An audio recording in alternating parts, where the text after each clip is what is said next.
ഇന്നത്തെ വീഡിയോ ടെറസിൽ കൃഷി ചെയ്യുന്നവർ ഒരിക്കലും കാണാതെ പോകരുത്. നമ്മൾ ടെറസിൽ കൃഷി ചെയ്യുന്ന സമയത്ത് നമ്മളുടെ വീടിനെ നെഗറ്റീവായിട്ട് എഫക്റ്റ് ചെയ്യുന്ന ചില കാര്യങ്ങളുണ്ട്. അതൊക്കെ നമ്മൾക്ക് എങ്ങനെ ഒഴിവാക്കാം, അത് മാത്രമല്ല നമ്മുടെ ടെറസിൽ എങ്ങനെ നീറ്റ് ആൻഡ് ക്ലീൻ ആയിട്ടുള്ള ഒരു കൃഷി രീതി നമുക്ക് സെറ്റ് ചെയ്തെടുക്കാം. ഇത്രയും കാര്യങ്ങളാണ് ഇന്നത്തെ വീഡിയോയിൽ നമ്മൾ നോക്കാൻ പോകുന്നത്. അപ്പോൾ നമുക്ക് വീഡിയോയിലേക്ക് കിടക്കാം.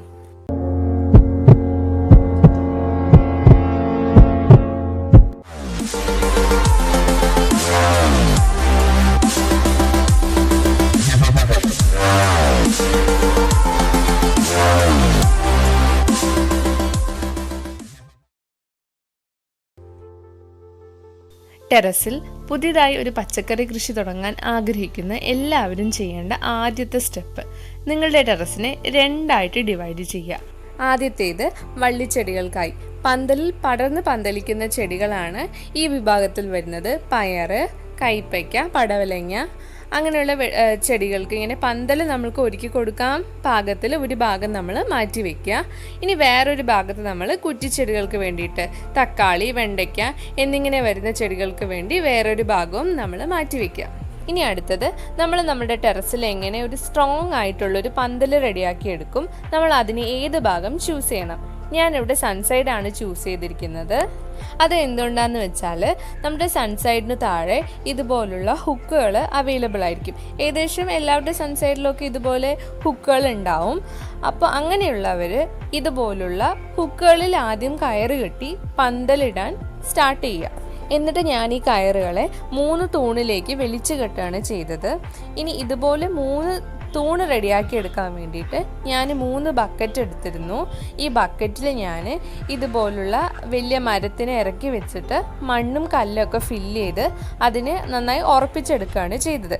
അങ്ങനെ നിങ്ങൾ ഇതുപോലെ ബക്കറ്റൊക്കെ ഉണ്ടെന്ന് വെച്ചാൽ ഇതുപോലെ 3 തൂണുകൾ റെഡിയാക്കി എടുക്കുക. കയറ് വെച്ച് കെട്ടിയിട്ടും ഇതുപോലെ മണ്ണൊക്കെ ഫില്ല് ചെയ്തിട്ട് ഈ 3 തൂണ് നല്ല സ്റ്റേബിളാക്കി ആദ്യം നമ്മൾ റെഡിയാക്കി എടുക്കണം. കാരണം ഇത് നല്ല ഉറപ്പോടെ ഉണ്ടെങ്കിൽ മാത്രമേ നമുക്ക് പന്തൽ നല്ല സ്ട്രോങ് ആയിട്ട് ഉണ്ടാവുള്ളൂ. അപ്പോൾ അടുത്തത് നമ്മൾ ഈ 3 തൂണുകൾ തമ്മിൽ ഇൻ്റർ കണക്ട് ചെയ്യാൻ വേണ്ടിയിട്ട് ഇതുപോലെ മരം ഉപയോഗിച്ച് 3 തൂണുകൾ തമ്മിൽ പരസ്പരം നല്ല സ്ട്രോങ് ആയിട്ട് കെട്ടുക.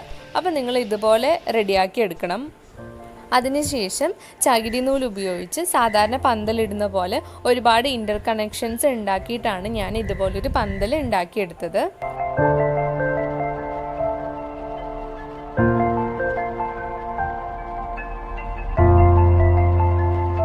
അതിനുശേഷം ഞാൻ ഈ പന്തൽ 4ആയിട്ട് ഡിവൈഡ് ചെയ്തു.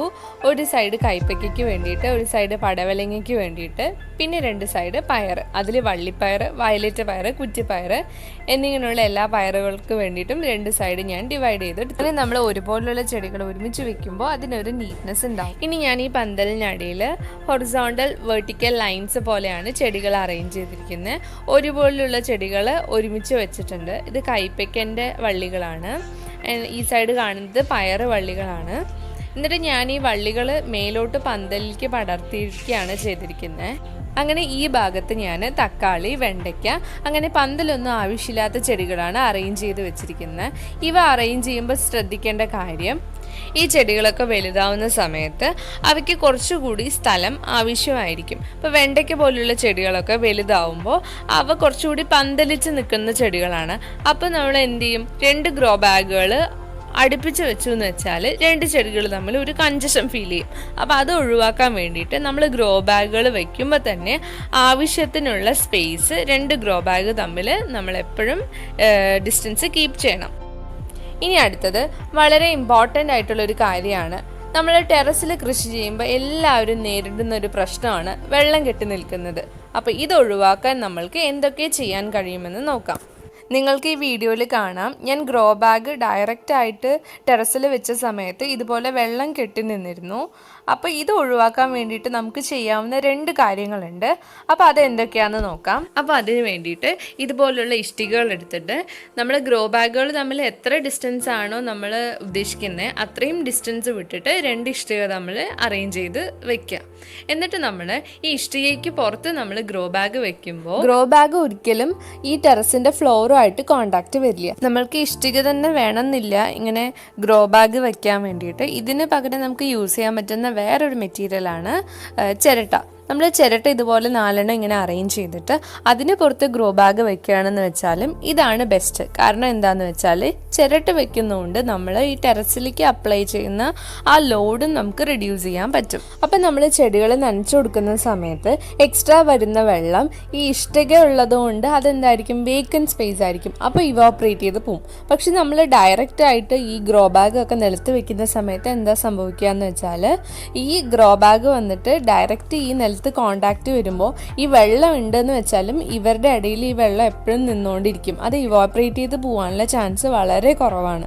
അപ്പം നമ്മൾ ഇങ്ങനെ ചെയ്യുന്ന സമയത്ത് നമുക്ക് എന്ത് ചെയ്യാൻ പറ്റും, ഇങ്ങനെ വെള്ളം ടെറസിൽ കെട്ടി നിൽക്കുന്നത് കംപ്ലീറ്റ് ആയിട്ട് നമുക്ക് ഒഴിവാക്കാൻ പറ്റും.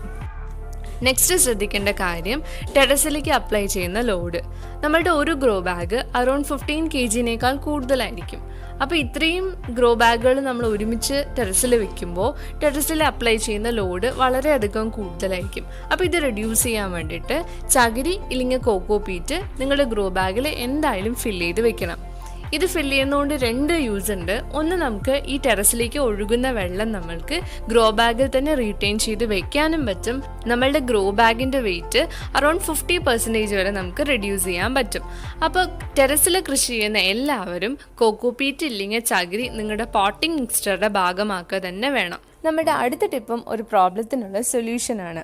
ടെറസിൽ കൃഷി ചെയ്യുന്ന എല്ലാവരും ഫേസ് ചെയ്യുന്ന പ്രശ്നമാണ് താഴത്തുനിന്ന് ഇത്രയും സോയിൽ നമ്മൾ ടെറസിലേക്ക് കൊണ്ടുവരിക എന്നുള്ളത് വളരെ ബുദ്ധിമുട്ടായിട്ടുള്ള കാര്യമാണ്. എന്നിട്ട് ഈ സോയിൽ നമ്മൾ ഒരു വർഷം കൃഷി ചെയ്യുമ്പോഴേക്കും തന്നെ അതിൻ്റെ ഫെർട്ടിലിറ്റി കംപ്ലീറ്റ് ആയിട്ട് ലോസ് ആയിട്ടുണ്ടാവും.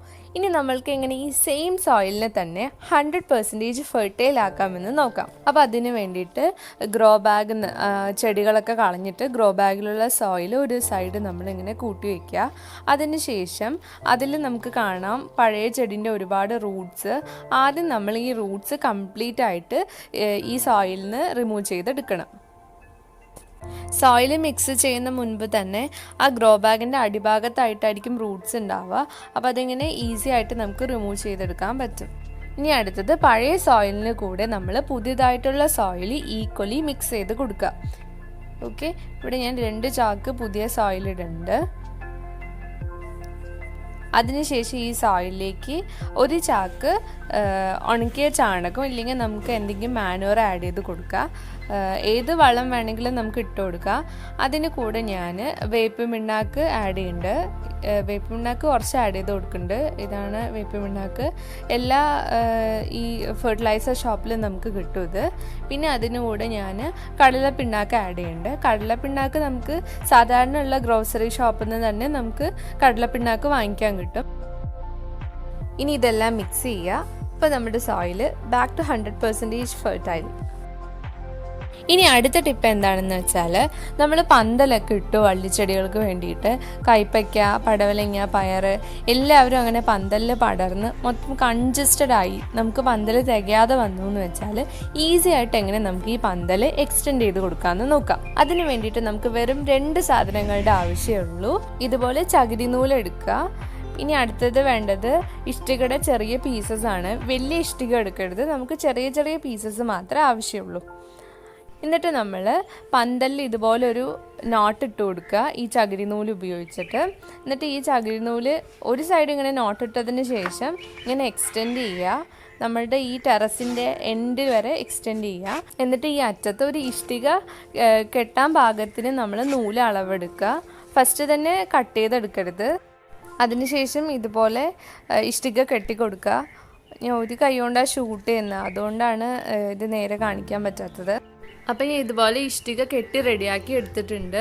നല്ല ടൈറ്റായിട്ട് കെട്ടുക. താഴോട്ട് അത് ആരുടെയും തലയിലൊന്നും വീഴാൻ പാടില്ല. സൂക്ഷിച്ച് ചെയ്യണം ഇത് ചെയ്യുമ്പോൾ. ഇനി ഇതുപോലെ നമുക്ക് 2-3 ഇഷ്ടിക ഇതുപോലെ റെഡിയാക്കി എടുക്കുമ്പോൾ നമുക്ക് ഒരു സൈഡ് കവർ ചെയ്യാൻ പറ്റും.